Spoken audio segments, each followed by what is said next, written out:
Hi! Welcome back to my channel. Today, we'll be discussing Bye Bye by SORIM.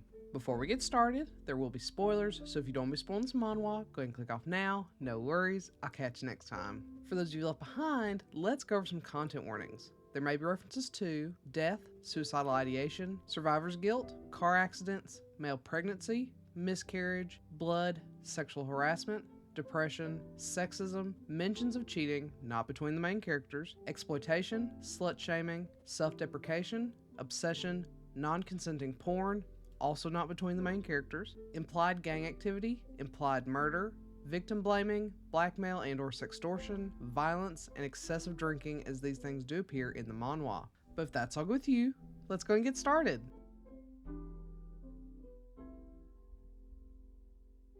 Xiaoyu is standing on the edge of a bridge. This bridge was where his happy life ended years before, when he survived a plunge in the river below, while his parents and brother did not. Ever since, he's lived with survivor's guilt, doing the bare minimum to get through day after day. Now that he's the same age his brother was when he died, Xiaoyu sees no point in continuing on in life.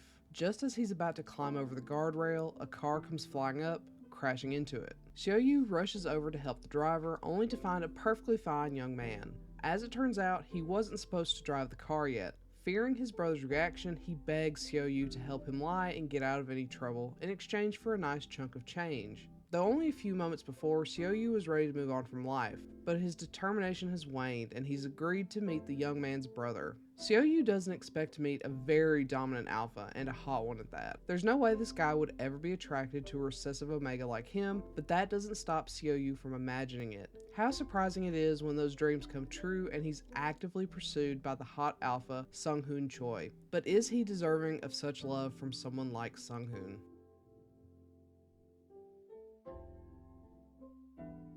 To start out with, this art style is so much fun. It isn't the most consistent, but has very clean, vibrant coloring, adorable chippies, and great character designs. Its expressions are striking, and the ability to shift between the bright and lighthearted tones to lusty and seductive tones, and even to deep, dark, psychological moments is beyond impressive. There's always something nice to look at in almost every range of emotion you can find. It's an art feast, and I really enjoyed it. It's a unique style that I think is worth looking over. But even better than the art are the characters, particularly Xiaoyu. He's an intensely complex character, one who's equally humorous and fun as he is dark and depressive. He represents a lot of people who go through life silently suffering from depression and trauma, hiding it behind a smile. Xiaoyu is fragile, quick to be hurt, and even hurts himself with self-deprecating thoughts, but he's also exceedingly strong, powering through a life that has been unfair to him in more ways than one. When he ends up pregnant, he's excited to finally have a win in life, starting a family he's longed for. Then, when he loses his baby, he mourns but powers through it. He blames himself for the loss and believes it proves he's undeserving of happiness, setting us up for a bleak ending, mirroring the bleak opening we had at the beginning of the series.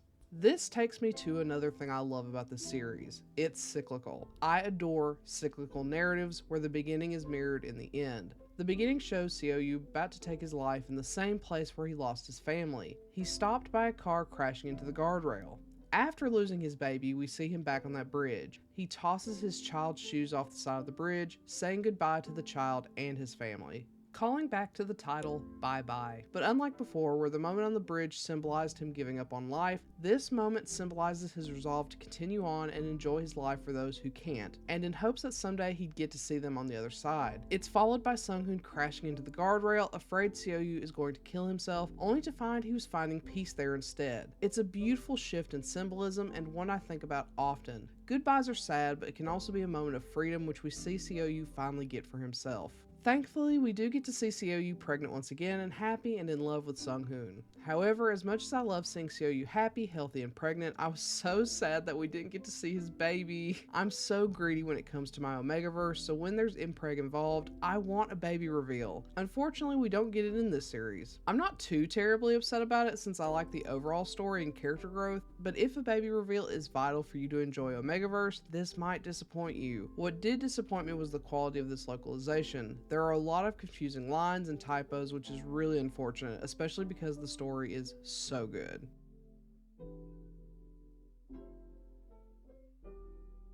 With all that being said, I adore this story.